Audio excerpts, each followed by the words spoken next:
ರಾಜಧಾನಿಯನ್ನೇ ಬೆಚ್ಚಿ ಬೀಳಿಸಿದ ಮಹಿಳೆಯ ಪೈಶಾಚಿಕ ಮರ್ಡರ್. 4 ಮೇಲೆ ಕುಟುಂಬದವರ ಡೌಟ್. ಅಕ್ರಮ ಸಂಬಂಧಕ್ಕೆ ನಡೀತಾ ಕೊಗ್ಗಲೆ. ಹಂತಕರಿಗಾಗಿ ಶೋಧ ನಡೆಸ್ತಾ ಇದೆ ಪೊಲೀಸರ ಟೀಮ್. ತೀವ್ರ ಸ್ವರೂಪ ಪಡೆದ ತಿರುಪತಿ ಲಡ್ಡು ವಿವಾದ. ಇದರ ಜೊತೆಗೆ ಮತ್ತೊಂದಷ್ಟು ಸುದ್ದಿಗಳು ಕರ್ನಾಟಕ ಟಾಪ್ 20ಯಲ್ಲಿ. ಬೆಂಗಳೂರಿನ ವೈಯಾಲಿ ಕಾವಲ್ನಲ್ಲಿ ನಡೆದ ಒಂಟಿ ಮಹಿಳೆಯ ಪೈಶಾಚಿಕ ಕೊಲೆ ಕೇಸ್ ಇಡೀ ಬೆಂಗಳೂರನ್ನೇ ಬೆಚ್ಚಿ ಬೀಳಿಸಿದೆ. ಕೊಲೆಗಾರನಿಗಾಗಿ ಪೊಲೀಸರು ಬಲೆ ಬೀಸಿದ್ದಾರೆ. ಇನ್ನು ಕುಟುಂಬಸ್ಥರು 4 ಮೇಲೆ ಅನುಮಾನ ವ್ಯಕ್ತಪಡಿಸಿದ್ದಾರೆ. ಮುಕ್ತ, ಶಶಿಧರ್, ಸುನಿಲ್ ಮತ್ತು ಅಶ್ರಫ್ ಎಂಬುವರ ಮೇಲೆ ಅನುಮಾನ ವ್ಯಕ್ತಪಡಿಸಿದ್ದಾರೆ. ಮುಕ್ತ, ಶಶಿಧರ್ ಮತ್ತು ಸುನಿಲ್ ಮೃತ ಮಹಾಲಕ್ಷ್ಮಿಯ ಸಹೋದ್ಯೋಗಿಗಳು. ಉತ್ತರಾಖಂಡ ಮೂಲದ ಅಶ್ರಫ್ ಮಹಾಲಕ್ಷ್ಮಿ ಜೊತೆ ಸಲುಗೆಯಿಂದ ಇದ್ದ ಅಂತ ಆಕೆಯ ಪತಿ ಹೇಮಂತ್ ತಿಳಿಸಿದ್ದಾರೆ. ಮಹಾಲಕ್ಷ್ಮಿ ಸ್ನೇಹಿತ ಅಶ್ರಫ್ ಮೇಲೆ ನನಗೆ ಅನುಮಾನ ಇದೆ. ಈ ಹಿಂದೆ ನಾನು ನೆಲಮಂಗಲದಲ್ಲಿ ಅಶ್ರಫ್ ವಿರುದ್ಧ ದೂರು ಕೊಟ್ಟಿದ್ದೆ. ಅಶ್ರಫ್ ಜೊತೆ ಮಹಾಲಕ್ಷ್ಮಿ ಸಂಪರ್ಕದಲ್ಲಿರೋದು ತಿಳಿತು ಅಂತ ಹೇಳಿದ್ದಾರೆ. ಅನುಮಾನ ಅಂದ್ರೆ ಇವರು ಅಶ್ರಫ್ ಅಂತ ಒಬ್ರು ಹುಡುಗ ಇದ್ರು, ಅಶ್ರಫ್ ಅವ್ರ ಮೇಲೆ ನಾವು ನೆಲಮಂಗಲ ಕಂಪ್ಲೇಂಟ್ ಕೊಟ್ಟಿದ್ದೀನಿ ಒಂದ್ಸತಿ. ಕಂಪ್ಲೇಂಟ್ ಆದ್ಮೇಲೆ ಅವರು ಬೆಂಗಳೂರಲ್ಲಿ ಬರಬಾರ್ದು ಅಂತ ಆಗಿದೆ. ಅವ್ರು ಇಲ್ಲಿಂದ ಬೇರೆ ಇಲ್ಲಿ ಹೋಗಿದ್ರೆ ನನಗೆ ಗೊತ್ತಿಲ್ಲ. ನಾವು ಟ್ರ್ಯಾಕ್ ಮಾಡಿದ್ದೀನಿ ಯಾರ ಜೊತೆ ಮಾತಾಡ್ತಾ ಇರೋದು ಏನಿಂತ. ಅವಾಗ ನಂಗೆ ಗೊತ್ತಾಯ್ತು. ಇವಾಗ ಅವರು ಉತ್ತರಾಖಂಡ್ ಕಟಿಂಗ್ ಶಾಪ್. ಅಂದಾಗೆ ಮನೆ ಓನರ್ ಕಾಲ್ ಮಾಡಿದಾಗ ಮಹಾಲಕ್ಷ್ಮಿ ಸಂಬಂಧಿಕರು ಬಂದು ಬಾಗಿಲು ತೆಗೆದು ನೋಡಿದಾಗ ಶಾಕ್ ಎದುರಾಗಿತ್ತು. ಮಹಾಲಕ್ಷ್ಮಿ ಮೃತದೇಹದ ತುಂಡುಗಳು ಫ್ರಿಡ್ಜ್ನಲ್ಲಿದ್ದವು. ಪೀಸ್ ಆದ ದೇಹದ ತುಂಡುಗಳನ್ನು ನೋಡಿ ತಾಯಿ ಕಿರ್ಚಿಕೊಂಡಿದ್ದಾರೆ. ಅಂದಾಗೆ ನೇಪಾಳ ಮೂಲದ ಮಹಾಲಕ್ಷ್ಮಿ ಪೋಷಕರು ಬೆಂಗಳೂರಿಗೆ ಬಂದು ನೆಲೆಸಿದ್ರು. ಮಹಾಲಕ್ಷ್ಮಿ ಬೆಂಗಳೂರಿನಲ್ಲಿ ನೆಲೆಸಿದ್ದು ಪತಿಯಿಂದ ದೂರವಾಗಿದ್ಲು. ಹೇಮಂತ್ ಜೊತೆಗೆ 4 ವರ್ಷದ ಮಗು ಇತ್ತು. ಇನ್ನು ಮಹಾಲಕ್ಷ್ಮಿ ಸ್ಥಿತಿ ಕಂಡು ತಾಯಿ ಮೀನಾ, ಸಹೋದರಿ ಕಣ್ಣೀರಿಟ್ಟಿದ್ದಾರೆ. ಕೊಲೆ ಯಾರು ಮಾಡಿದ್ದಾರೆ ಅವರಿಗೆ ಶಿಕ್ಷೆ ಆಗಲೇಬೇಕು ಅಂತ ಆಗ್ರಹಿಸಿದ್ದಾರೆ. 12 ಗಂಟೆಗೆ ನಾವು ಬಂದು ಬೀಗ ತೆಗೆದಿದ್ದೀನಿ ಸರ್. ಬೀಗ ತೆಗ್ದು ಒಳಗಡೆ ಮಹಾಲಕ್ಷ್ಮಿದು ಹೆಣ ಎಲ್ಲ ಫ್ರಿಜಲ್ಲಿ ತುಂಬಿದ್ದು ಸರ್. ಅವರು ಲಾಸ್ಟ್ ನಮಗೆ ಇದು ರಾಖಿ ಹಬ್ಬ ದಿನ ಲಾಸ್ಟ್ ನೋಡಿದ್ದೆ ಸರ್. ಅವಾಗಂದ ಫೋನ್ ಸ್ವಿಚ್ ಆಫ್ ಬಂದಿದ್ದು. ನಿನ್ನೆ ಗೊತ್ತಾಗಿರೋದು, ನಿನ್ನೆ ಮಧ್ಯಾಹ್ನ ಗೊತ್ತಾಯ್ತು. ಗೊತ್ತಿಲ್ಲ ಸರ್ ಯಾರು ಮಾಡಿದ್ದಾರೆ. ಅವ್ರಿಗೆ ಶಿಕ್ಷೆ ಆಗಬೇಕು ಸರ್. ಸಾಯಿಸಿದ್ರೆ ಈ ಥರ ಪೀಸ್ ಮಾಡಿ ಯಾವತ್ತೇ ಆ ಹೆಣ್ಮಗನ್ನು ಸಾಯಿಸಬಾರ್ದು ಸರ್. 1 ವರ್ಷ ಆಯಿತು ಸರ್ ನಿನ್ನೆ ಆ ಪರಿಸ್ಥಿತಿಯಲ್ಲಿ ನೋಡಿದ್ದು. ರಾಜಧಾನಿ ಬೆಂಗಳೂರಿನಲ್ಲಿ ಬಿಹಾರ ಮೂಲದ ಮಹಾಲಕ್ಷ್ಮಿ ಎಂಬ ಮಹಿಳೆಯನ್ನ ಪಾಪಿಯೋರ್ವ ಬರ್ಬರವಾಗಿ ಹತ್ಯೆಗೈದಿದ್ದಾನೆ.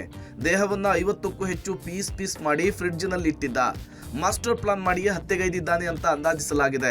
ಫ್ರಿಡ್ಜ್ನಲ್ಲಿ ಮೃತದೇಹದ ತುಂಡನ್ನ ಕತ್ತರಿಸಿ ಇಟ್ಟರೆ ಅಷ್ಟು ಸುಲಭವಾಗಿ ಗೊತ್ತಾಗಲ್ಲ. ಶವ ಕೊಳೆಯೋದಕ್ಕೆ ಕನಿಷ್ಠ 10 ದಿನಗಳಾದರೂ ಬೇಕಾಗುತ್ತೆ. ಇದರಿಂದಾಗಿ ತಪ್ಪಿಸಿಕೊಳ್ಳಲು ಟೈಮ್ ಸಿಗುತ್ತೆ ಅನ್ನುವ ಪ್ಲಾನ್ನಲ್ಲಿ ಹಂತಕ ಕೊಲೆ ಮಾಡಿದ್ದಾನೆ ಅಂತ ಹೇಳಲಾಗಿದೆ.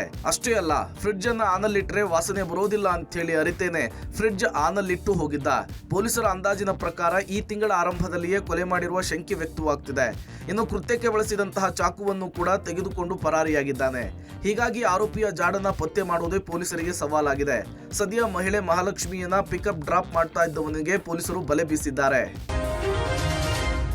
ಬೆಂಗಳೂರಿನ ವೈಯಾಲಿ ಕಾವಲ್ನಲ್ಲಿ ಮಹಿಳೆಯ ಬರ್ಬರ ಹತ್ಯೆಯ ಸಂಬಂಧ ಹಲವು ಅನುಮಾನಗಳು ತಲೆದೋರಿದೆ. ಪರಸಂಗದ ಪೀಕಲಾಟಕ್ಕೆ ಬಿಹಾರ ಮೂಲದ ಮಹಿಳೆಯ ಕೊಲೆಯಾಯ್ತಾ ಎಂಬ ಡೌಟ್ ಶುರುವಾಗಿದೆ. ಮೃತ ಮಹಾಲಕ್ಷ್ಮಿ ಸಲೂನ್ ನಡೆಸ್ತಾ ಇದ್ದ ವ್ಯಕ್ತಿಯೋರ್ವನ ಜೊತೆಗೆ ಆತ್ಮೀಯವಾಗಿದ್ಲಂತೆ ಎಂಬ ಮಾಹಿತಿ ಸಿಕ್ಕಿದೆ. ಕಳೆದ ಕೆಲವು ದಿನಗಳ ಹಿಂದೆ ಇಬ್ಬರ ಸಂಬಂಧದಲ್ಲಿ ಬಿರುಕು ಶುರುವಾಗಿತ್ತಂತೆ. ಇನ್ನು ಸಲೂನ್ ನಡೆಸ್ತಾ ಇದ್ದಂತಹ ವ್ಯಕ್ತಿ ಕೆಲ ದಿನಗಳಿಂದ ಅಂಗಡಿಯನ್ನ ತೆರೆಯದೆ ನಾಪತ್ತೆಯಾಗಿದ್ದಾನೆ. ಹೀಗಾಗಿ ಸಲೂನ್ ಇಟ್ಟಿದ್ದವನ ಮೇಲೆ ಅನುಮಾನ ಶುರುವಾಗಿತ್ತು. ಆತನ ಪತ್ತೆಗೆ ಪೊಲೀಸರು ಬಲೆ ಬೀಸಿದ್ದಾರೆ. ಇನ್ನು ಕೊಲೆಯ ಆರೋಪಿಯ ಪತ್ತೆಗಾಗಿ 6 ತಂಡಗಳನ್ನು ರಚಿಸಿದ್ದು ವಿವಿಧ ಆಯಾಮಗಳಲ್ಲಿ ಪೊಲೀಸರು ತನಿಖೆಯನ್ನು ನಡೆಸ್ತಾ ಇದ್ದಾರೆ. ಇತ್ತ ಮೃತ ಮಹಿಳೆ ಕೆಲಸ ಮಾಡ್ತಿದ್ದ ಜಾಗ, ಮನೆಯ ಅಕ್ಕಪಕ್ಕದ ಸ್ಥಳೀಯರ ಬಳಿಯೂ ಕೂಡ ಪೊಲೀಸರು ಮಾಹಿತಿಯನ್ನು ಕಲೆ ಹಾಕಿದ್ದಾರೆ. ತಿರುಪತಿ ತಿಮ್ಮಪ್ಪ ಲಡ್ಡು ವಿವಾದ ತೀವ್ರ ಸ್ವರೂಪ ಪಡ್ಕೊಳ್ತಾ ಇದೆ. ಹಿಂದಿನ ಜಗನ್ ಸರ್ಕಾರದಲ್ಲಿ ತಿರುಪತಿ ಲಡ್ಡು ಪ್ರಸಾದ ತಯಾರಿಸಲು ಪ್ರಾಣಿಗಳ ಕೊಬ್ಬನ್ನು ಬಳಸಲಾಗ್ತಾ ಇತ್ತು ಅಂತ ಸಿಎಂ ಚಂದ್ರಬಾಬು ನಾಯ್ಡು ಆರೋಪ ತಲ್ಲಣ ಮೂಡಿಸಿದೆ. ಚಂದ್ರಬಾಬು ನಾಯ್ಡು ಆರೋಪಿಸಿದ ಬೆನ್ನಲ್ಲೇ ವೈಎಸ್ ಜಗನ್ಮೋಹನ್ ರೆಡ್ಡಿ ಪ್ರಧಾನಿ ಮೋದಿಗೆ ಪತ್ರ ಬರೆದಿದ್ದಾರೆ. ಪತ್ರದಲ್ಲಿ ಚಂದ್ರಬಾಬು ನಾಯ್ಡು ವಿರುದ್ಧ ಆರೋಪಗಳ ಸುರಿಮಳೆಗೈದಿದ್ದಾರೆ. ತಿರುಮಲ ತಿರುಪತಿ ದೇವಸ್ಥಾನದ ಪಾವಿತ್ರ್ಯತೆ, ಸಮಗ್ರತೆಗೆ ಕಳಂಕ ತರುವ ಪ್ರಯತ್ನವನ್ನ ಮಾಡ್ತಾ ಇದ್ದಾರೆ. ಚಂದ್ರಬಾಬು ನಾಯ್ಡು ಒಬ್ಬ ರೋಗಗ್ರಸ್ತ ಮತ್ತು ಸುಳ್ಳು ಹೇಳುವುದನ್ನ ಕರಗತ ಮಾಡಿಕೊಂಡಿರತಕ್ಕಂಥ ವ್ಯಕ್ತಿ. ಕೋಟ್ಯಾಂತರ ಜನರ ನಂಬಿಕೆಗಳನ್ನ ಘಾಸಿಗೊಳಿಸುವಷ್ಟು ಕೆಳಮಟ್ಟಕ್ಕಿಳಿದಿದ್ದಾರೆ. ಟಿಟಿಡಿಯ ಪಾವಿತ್ರ್ಯತೆಯ ಮೇಲಿನ ನಂಬಿಕೆಯನ್ನ ಮರುಸ್ಥಾಪಿಸಬೇಕು ಅಂತ ಮೋದಿಗೆ ಒತ್ತಾಯಿಸಿದ್ದಾರೆ. ಈತ ಉಡುಪಿಯ ಪೇಜಾವರ ಶ್ರೀ ಹಾಗೂ ಪುತ್ತಿಗೆ ಶ್ರೀ ಕೂಡ ಕಿಡಿಕಾರಿದ್ದಾರೆ. ತಿರುಪತಿ ತಿರುಮಲ ದೇವಸ್ಥಾನದಲ್ಲಿ ಲಡ್ಡು ಪ್ರಸಾದಕ್ಕೆ ಆಕಳ ತುಪ್ಪದ ಬದಲು ಅನೇಕ ಪ್ರಾಣಿಜನ್ಯ ಕೊಬ್ಬಿನ ಮಿಶ್ರಣದಿಂದ ಪ್ರಸಾದವನ್ನು ತಯಾರಿಸಿರುವ ವಿಚಾರ ಕೇಳಿ ಅತ್ಯಂತ ಖೇದವಾಗಿದೆ. ಮೀನಿನ ಎಣ್ಣೆ, ಹಸುವಿನ ಕೊಬ್ಬು ಇದನ್ನೆಲ್ಲ ಬಳಸಿ ಆ ಪ್ರಸಾದವನ್ನು ತಯಾರಿಸಿರುವಂತಹದ್ದು ಸಮಾಜಕ್ಕೆ ಬಗೆದಿರುವ ದೊಡ್ಡ ಅಪಚಾರ.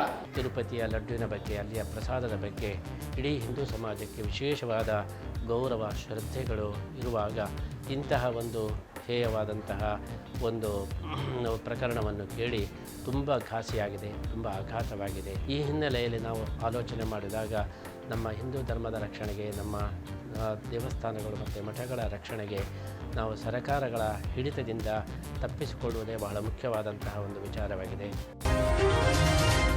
ತಿರುಪತಿ ತಿಮ್ಮಪ್ಪನ ಲಡ್ಡು ಪ್ರಸಾದದಲ್ಲಿ ಪ್ರಾಣಿ ಕೊಬ್ಬು ಮಿಶ್ರಣ ವಿವಾದ ದೇಶದಾದ್ಯಂತ ಕೋಲಾಹಲ ಸೃಷ್ಟಿಸಿದೆ. ಇದರ ಬೆನ್ನಲ್ಲೇ ರಾಜ್ಯದಲ್ಲಿ ಆರೋಗ್ಯ ಇಲಾಖೆ ಎಚ್ಚೆತ್ತುಕೊಂಡಿದ್ದು ರಾಜ್ಯದ ತುಪ್ಪ ಉತ್ಪಾದನೆಯ ಗುಣಮಟ್ಟದ ಟೆಸ್ಟ್ಗೆ ಸೂಚಿಸಲಾಗಿದೆ. ನಂದಿನಿ ಹೊರತುಪಡಿಸಿ ಉಳಿದ ತುಪ್ಪದ ಸ್ಯಾಂಪಲ್ಗಳ ಟೆಸ್ಟು ಹಾಗೂ ಗುಣಮಟ್ಟದ ಬಗ್ಗೆ ಪರಿಶೀಲನೆ ನಡೆಸುವಂತೆ ಸಚಿವ ದಿನೇಶ್ ಗುಂಡೂರಾವ್ ಸೂಚನೆ ಕೊಟ್ಟಿದ್ದಾರೆ. ಇತ್ತ ತಿರುಪತಿಯಿಂದ ನಂದಿನಿ ತುಪ್ಪಕ್ಕೆ ಬೇಡಿಕೆ ಹೆಚ್ಚಾದ ಹಿನ್ನೆಲೆಯಲ್ಲಿ ಭಾರಿ ಮುಂಜಾಗ್ರತಾ ಕ್ರಮವನ್ನು ವಹಿಸಲಾಗಿದೆ. ತಿರುಪತಿಗೆ ಹೋಗುವಂತಹ ಕೆಎಂಎಫ್ ತುಪ್ಪದ ವಾಹನಕ್ಕೆ GPS ಅನ್ನು ಅಳವಡಿಸಲಾಗಿದ್ದು ಮಾರ್ಗ ಮಧ್ಯದಲ್ಲಿ ಕಲಬೆರಕೆ ಆಗದಂತೆ ತಡೆಯಲಿಕ್ಕೆ ಮುಂಜಾಗ್ರತಾ ಕ್ರಮವನ್ನು ವಹಿಸಲಾಗಿದೆ. ಇದೇ ವಿಚಾರವಾಗಿ ಸಚಿವ MB ಪಾಟೀಲ್ ಮಾತನಾಡಿ, ಇದೊಂದು ಘೋರವಾದಂತಹ ಅಪರಾಧ, ಕೊಬ್ಬು ಬೆರೆಸಿದವರ ವಿರುದ್ಧ ನಿರ್ದಾಕ್ಷಿಣ್ಯವಾಗಿ ಕ್ರಮ ಆಗಬೇಕು ಅಂತ ಹೇಳಿದರು. ಇನ್ನು ಮಾಜಿ DCM KS ಈಶ್ವರಪ್ಪ ಮಾತನಾಡಿ, ಇಡೀ ಪ್ರಪಂಚಕ್ಕೆ ಜಗನ್ಮೋಹನ್ ರೆಡ್ಡಿ ಮೋಸ ಮಾಡಿದ್ದಾರೆ, ಅವರನ್ನ ಬಂಧಿಸಿ CBI ತನಿಖೆಗೆ ಕೊಡಬೇಕು ಅಂತ ಹೇಳಿದರು. ಅತ್ತ ಕ್ಷಮಿಸು ತಿಮ್ಮಪ್ಪ ಹೆಸರಿನಲ್ಲಿ DCM ಪವನ್ ಕಲ್ಯಾಣ್ 11 ದಿನಗಳ ಕಾಲ ಉಪವಾಸ ಕೈಗೊಂಡಿದ್ದಾರೆ. ಈಗ ಇದು ಜನರ ಧಾರ್ಮಿಕ ಮತ್ತು ಅವರ ವೈಯಕ್ತಿಕ ವಿಚಾರಗಳಿಗೆ ಸಂಬಂಧಿಸಿದಂಥದ್ದು. ದನದ ಕೊಬ್ಬನ್ನು ಇವತ್ತು ದಿವಸ ತಿರುಪತಿ ಇದರಲ್ಲಿ ಬೆರೆಸಿದ್ರೆ ನೀವು ರಿಪೋರ್ಟ್ ಬಂದಿದೆ ಅಂತ ಹೇಳಿದ್ರೆ, ರಿಪೋರ್ಟ್ ಬಂದಿದೆ ನಿರ್ದಾಕ್ಷಿಣ್ಯವಾಗಿ ಯಾರೇ ಇರಲಿ, ಅದು ಯಾರೇ ಇರಲಿ, ನಾನು ಇಂಥವ್ರ ಹೆಸರು ಹೇಳೋದಲ್ಲ, ಯಾರ್ಯಾರು ಅದರಲ್ಲಿ ಪಾಲ್ದಾರಾಗಿದ್ದಾರೆ ಎಲ್ಲರ ಮೇಲೂ ಕಠಿಣ ಶಿಕ್ಷೆ ಆಗಬೇಕು. ಜಗನ್ಮೋಹನ್ ರೆಡ್ಡಿ ಯಾರಿದ್ದಾರೆ, ಆ ಪುಣ್ಯಾತ್ಮ ಮಾಡಿದಂಥ ದುಷ್ಕೃತ್ಯಕ್ಕೆ ತಕ್ಷಣ ಅವ್ರ ಮೇಲೆ FIR ಹಾಕಿ ಅರೆಸ್ಟ್ ಮಾಡಿ ಅವ್ರು ಜೈಲಿಗೆ ಕಳಿಸ್ಬೇಕು. ನಾಗಮಂಗಲ ಪಟ್ಟಣದಲ್ಲಿ ಕೋಮು ಸಂಘರ್ಷ ನಡೆದ 11 ದಿನದ ಬಳಿಕ ಬ್ರೈನ್ ಸ್ಟ್ರೋಕ್ನಿಂದ ಕಿರಣ್ ಎಂಬ ಯುವಕ ಮೃತಪಟ್ಟಿದ್ದಾನೆ. ಇನ್ನು ಮೃತ ಯುವಕನ ತಂದೆ ಕೂಡ ಗಲಭೆ ಕೇಸ್ನಲ್ಲಿ ಆರೋಪಿಯಾಗಿ ಜೈಲು ಸೇರಿದ್ದಾರೆ. ಕೋರ್ಟ್ ಅನುಮತಿ ಮಂಡ್ಯ ಜೈಲಿನಿಂದ ಕಿರಣ್ ತಂದೆ ಕುಮಾರ್ನನ್ನ ಪೊಲೀಸ್ ವಾಹನದ ಮೂಲಕ ಕರೆತಂದಿದ್ರು. ಈ ವೇಳೆ ಮಗನ ಮೃತದೇಹವನ್ನು ನೋಡಿ ತಂದೆಯ ಆಕ್ರಂದನ ಮುಗಿಲು ಮುಟ್ಟಿತ್ತು. ಮನೆಗೆ ಆಧಾರ ಸ್ತಂಭವಾಗಿದ್ದ ಮಗನೇ ಇಲ್ಲ ಅಂಥೇಳಿ ಬಿಕ್ಕಿ ಬಿಕ್ಕಿ ತಂದೆ ಕಣ್ಣೀರಿಟ್ಟಿದ್ದಾರೆ. ಇನ್ನು ಬದ್ರಿಕೊಪ್ಪಲು ಗ್ರಾಮದಲ್ಲಿ ನಡೆದ ಮೃತ ಯುವಕನ ಅಂತ್ಯ ಸಂಸ್ಕಾರದಲ್ಲಿ ಭಾಗಿಯಾಗಿದ್ರು. ಈ ವೇಳೆ ಪುತ್ರ ಶೋಕದಿಂದ ಕುಮಾರ್ ಕಣ್ಣೀರಿಟ್ಟಿದ್ದಾರೆ. ಮತ್ತೊಂದು ಕಡೆ ಇರೋ ಒಬ್ಬನೇ ಮಗನನ್ನು ಸಾವನ್ನಪ್ಪಿದ್ನಲ್ಲ ಅಂಥೇಳಿ ತಾಯಿಯ ಆಕ್ರಂದನ ಮುಗಿಲು ಮುಟ್ಟಿತ್ತು. ಇನ್ನು JDS ಯುವ ಘಟಕದ ರಾಜ್ಯಾಧ್ಯಕ್ಷ ನಿಖಿಲ್ ಕುಮಾರಸ್ವಾಮಿ ಆಗಮಿಸಿ ಅಂತಿಮ ದರ್ಶನ ಪಡೆದು ಮೃತನ ಕುಟುಂಬಸ್ಥರಿಗೆ ಸಾಂತ್ವನ ಹೇಳಿದರು. ಇತ್ತ ಮೃತ ಯುವಕನ ಅಂತಿಮ ದರ್ಶನಕ್ಕೆ ಬಾರದ ಗ್ರಾಮದ ಯುವಕರು ಹೆದರಿದ್ದಾರೆ. ಒಂದು ವೇಳೆ ಗ್ರಾಮಕ್ಕೆ ಬಂದ್ರೆ ನಮ್ಮನ್ನು ಪೊಲೀಸರು ಬಂಧಿಸ್ತಾರೆ ಎಂಬ ಭೀತಿಯಿಂದ ಗ್ರಾಮಕ್ಕೆ ಕಾಲಿಟ್ಟಿಲ್ಲ. ಅತ್ತ ಯುವಕರಿಲ್ಲದೆ ಬದ್ರಿಕೊಪ್ಪಲು ಬಿಕೋ ಅಂತ ಇದೆ. ಗಣೇಶ ವಿಸರ್ಜನೆ ಕಾರ್ಯಕ್ರಮದಲ್ಲಿ ಏನು ಕೆಲವೊಂದಷ್ಟು ಘಟನೆಗಳು ನಡೀತು. ಕಿರಣ್ಗೆ ಒಂದು ಸ್ವಲ್ಪ ಮಾನಸಿಕವಾಗಿ ಒಂದು ಘಟನೆಯಿಂದ ಮನನೊಂದು ಅವನಿಗೆ ಒಂದು ರೀತಿ BP-ನಲ್ಲಿ ವೇರಿಯೇಷನ್ ಆಗಿ ಇವತ್ತು ಸಾವನ್ನ ಅಪ್ಪಿರ್ತಕ್ಕಂಥದ್ದು ನಿಜಕ್ಕೂ ಕೂಡ ವಿಷಾದನೀಯ. ಚಿತ್ರದುರ್ಗದ ರೇಣುಕಾಸ್ವಾಮಿ ಕೊಲೆ ಕೇಸ್ನಲ್ಲಿ ದರ್ಶನ್ ಜೈಲು ಪಾಲಾಗಿ ಬರೋಬ್ಬರಿ 103ನೇ ದಿನಕ್ಕೆ ಕಾಲಿಟ್ಟಿದೆ. ಚಾರ್ಜ್ ಶೀಟ್ ಸಲ್ಲಿಕೆಯಾಗಿ 2 ವಾರಗಳಾಗಿದ್ರೂ ದರ್ಶನ್ ಜಾಮೀನಿಗಾಗಿ ಅರ್ಜಿ ಸಲ್ಲಿಸಿರಲಿಲ್ಲ. ಅದರಂತೆ ನಿನ್ನೆ ಸೆಷನ್ಸ್ ಕೋರ್ಟ್ಗೆ ಬೇಲ್ ಅರ್ಜಿ ಸಲ್ಲಿಸಲಾಗಿದೆ. ಇನ್ನು ಜಾಮೀನು ಅರ್ಜಿಯಲ್ಲಿ ದರ್ಶನ್ ಕೆಲ ಅಂಶಗಳನ್ನು ಉಲ್ಲೇಖಿಸಿದ್ದಾರೆ. ರೇಣುಕಾಸ್ವಾಮಿ ಕಿಡ್ನಾಪ್ ಕೇಸ್ನಲ್ಲಿ ನಾನು ಭಾಗಿಯಾಗಿಲ್ಲ. ವಿನಯ್ ಪವನ್ ಸೂಚನೆಯ ಮೇರೆಗೆ ಕಿಡ್ನಾಪ್ ಮಾಡಲಾಗಿದೆ. ಕಿಡ್ನಾಪರ್ಗಳಿಗೆ ನಾನು ಯಾವುದೇ ಸೂಚನೆ ಕೊಟ್ಟಿಲ್ಲ. ರೇಣುಕಾಸ್ವಾಮಿ ಹತ್ಯೆಯಲ್ಲಿ ಯಾವುದೇ ಪಾತ್ರ ಇಲ್ಲ ಅಂತ ಹೇಳಿ ಬೇಲ್ ಅರ್ಜಿಯಲ್ಲಿ ಉಲ್ಲೇಖಿಸಿದ್ದಾರೆ. ದರ್ಶನ್ ಪರ ವಕೀಲರು ಕೋರ್ಟ್ಗೆ ಹಾಜರಾಗಿದ್ರು. ಈ ವೇಳೆ ಕೋರ್ಟ್ SPPಗೆ ನೋಟಿಸ್ ಜಾರಿ ಮಾಡಿ ಇದೇ ಸೋಮವಾರಕ್ಕೆ ಅರ್ಜಿ ವಿಚಾರಣೆಯನ್ನು ಮುಂದೂಡಿಕೆ ಮಾಡಿದೆ. ನಾಳೆ ದರ್ಶನ್ ಜಾಮೀನು ಭವಿಷ್ಯ ಏನಾಗುತ್ತೆ ಅನ್ನೋದೇ ಕುತೂಹಲವಾಗಿದೆ. ಪರಪ್ಪನ ಅಗ್ರಹಾರದ ಜೈಲಿನಲ್ಲಿ ಕೊಲೆ ಆರೋಪಿ ದರ್ಶನ್ಗೆ ರಾಜಾತಿಥ್ಯದ ಪ್ರಕರಣದ ಸಂಬಂಧ ರೌಡಿ ಶೀಟರ್ ವಿಲ್ಸನ್ ಗಾರ್ಡನ್ ನಾಗನಿಗೆ ಪೊಲೀಸರು ಫುಲ್ ಡ್ರಿಲ್ ಮಾಡಿದ್ದಾರೆ. ಪೊಲೀಸರ ವಿಚಾರಣೆಯ ವೇಳೆ ನಾಗ ಸತ್ಯವನ್ನ ಕಕ್ಕಿದ್ದಾನೆ. ದರ್ಶನ್ಗೆ ರಾಜಾತಿಥ್ಯ ಅರೇಂಜ್ ಮಾಡಿದ್ಯಾರು, ಕಾಫಿ ಸಿಗರೆಟ್ ಅನ್ನ ಕೊಟ್ಟಿದ್ಯಾರು ಎಂಬುದರ ಬಗ್ಗೆ ಪೊಲೀಸರು ಎನ್ಕ್ವೈರಿ ಮಾಡಿದ್ರು. ಈ ವೇಳೆ ಬಾಯ್ಬಿಟ್ಟಿದ್ದ ನಾಗ ಸುಮಾರು 10 ರಿಂದ 14 ನಿಮಿಷಗಳ ಕಾಲ ದರ್ಶನ್ ಜೊತೆಯಲ್ಲಿ ಕೂತು ಮಾತನಾಡಿದ್ವಿ. ಆಗ ದರ್ಶನ್ಗೆ ಸಿಗರೆಟ್ ಕಾಫಿ ಕೊಟ್ಟ ಬಗ್ಗೆ ರೌಡಿ ನಾಗ ತಪ್ಪನ್ನ ಒಪ್ಪಿಕೊಂಡಿದ್ದಾನೆ. ಆದ್ರೆ ಮೊಬೈಲ್ ಬಗ್ಗೆ ಮಾಹಿತಿ ಇಲ್ಲ, ಅದರ ಬಗ್ಗೆ ನನಗೆ ಗೊತ್ತಿಲ್ಲ ಅಂತ ಹೇಳಿ ಪೊಲೀಸರ ಮುಂದೆ ವಿಷಯವನ್ನ ಹೇಳಿದ್ದಾನೆ. ಇನ್ನು 3 ದಿನಗಳ ಕಾಲ ನಾಗನನ್ನ ವಶಕ್ಕೆ ಪಡೆದಿರುವ ಪೊಲೀಸರು ಮತ್ತಷ್ಟು ಮಾಹಿತಿಗಳನ್ನ ಕಲೆ ಹಾಕಲು ವಿಚಾರಣೆ ಮಾಡ್ತಿದ್ದಾರೆ. ಸಿಎಂ ಸಿದ್ದರಾಮಯ್ಯ ಅವರಿಗೆ ಮತ್ತೊಂದು ಆಘಾತ ಎದುರಾಗಿದ್ದು ಅರ್ಕಾವತಿ ಡಿನೋಟಿಫಿಕೇಶನ್ ಪ್ರಕರಣಕ್ಕೆ ಸಂಬಂಧಪಟ್ಟಂತೆ ರೀಡು ವರದಿ ಕೊಡಿ ಅಂತ ಸರ್ಕಾರಕ್ಕೆ ರಾಜ್ಯಪಾಲ ಥಾವರ್ಚಂದ್ ಗೆಹ್ಲೋಟ್ ಪತ್ರ ಬರೆದಿದ್ದಾರೆ. ಇದೇ ವಿಚಾರವಾಗಿ ಮಾಜಿ ಡಿಸಿಎಂ ಅಶ್ವಥ್ ನಾರಾಯಣ್ ಮಾತನಾಡಿದ್ದಾರೆ. ರಾಜ್ಯಪಾಲರ ನಡೆ ಸ್ವಾಗತಾರ್ಹ. ಅವರು ವಿವರಣೆ ಕೇಳಿರೋದು ಸರಿ ಇದೆ. ಕೆಂಪಣ್ಣ ಆಯೋಗ ಮಾಡಿ ಸಾಚಾ ಅಂತ ತೋರಿಸಿಕೊಳ್ಳುವ ಪ್ರಯತ್ನವನ್ನು ಮಾಡಿದ್ರು. ರಾಜ್ಯಪಾಲರಿಗೆ ವಿವರಣೆ ಕೊಡಿ. ವಿವರಣೆ ಕೊಡೋದಕ್ಕೆ ಯಾಕೆ ಹೆದರ್ಕೊಳ್ತಾ ಇದ್ದೀರಾ? ನೀವು ಸತ್ಯ ಹರಿಶ್ಚಂದ್ರನ ವಂಶಸ್ಥರಲ್ವಾ? ರೀಡು ದಾಖಲೆ ಕೊಡಿ ಅಂತ ಸಿದ್ದರಾಮಯ್ಯಗೆ ಅಶ್ವಥ್ ನಾರಾಯಣ್ ಟಾಂಗ್ ಕೊಟ್ಟಿದ್ದಾರೆ. ಇತ್ತ ಕೇಂದ್ರ ಸಚಿವ ಪ್ರಹ್ಲಾದ್ ಜೋಶಿ ಮಾತನಾಡಿ ರೀಡು ವಿಚಾರವಾಗಿ ಸಿದ್ದರಾಮಯ್ಯ ರಾಜೀನಾಮೆ ಕೊಡಬೇಕಾಗುತ್ತೆ ಅಂತ ಭವಿಷ್ಯವನ್ನು ನುಡಿದರು. ಸಿದ್ದರಾಮಯ್ಯನವರು ರಾಜೀನಾಮೆ ಕೊಡಬೇಕಾಗ್ತದೆ. ಕಾಂಗ್ರೆಸ್ ಪಾರ್ಟಿಗೂ ಇದನ್ನು ಎಂಬ್ರೇಸಿಂಗ್ ಸಿಚುವೇಶನ್ನು ಎದುರಿಸಲಿಕ್ಕಾಗಲಾರದೆ ರಾಜೀನಾಮೆಯನ್ನು ಪಡಿತಾರೆ. ಕೆಂಪಣ್ಣ ಆಯೋಗ ಯಾರು ಕೇಳೋ ಮುಂಚೆನೆ ಕೆಂಪಣ್ಣ ಆಯೋಗನ ಆಯ್ಕೆ ಮಾಡಿದಂಥ ಬಹಳ ಪ್ರಾಮಾಣಿಕ ಮುಖ್ಯಮಂತ್ರಿ ಇಬ್ಬರು ರಾಜ್ಯಪಾಲರು ಕೇಳ್ತಾ ಇದ್ದಾರೆ, ಕೂಡ ಯಾಕೆ ಎದುರ್ತಾ ಇದ್ದೀರಾ? ಎಲ್ಲ ಪಾಪ ನೀವೆಲ್ಲ ಭಾಳ ಪ್ರಾಮಾಣಿಕರು, ಸತ್ಯವಂತರು, ಕೊಡಿ.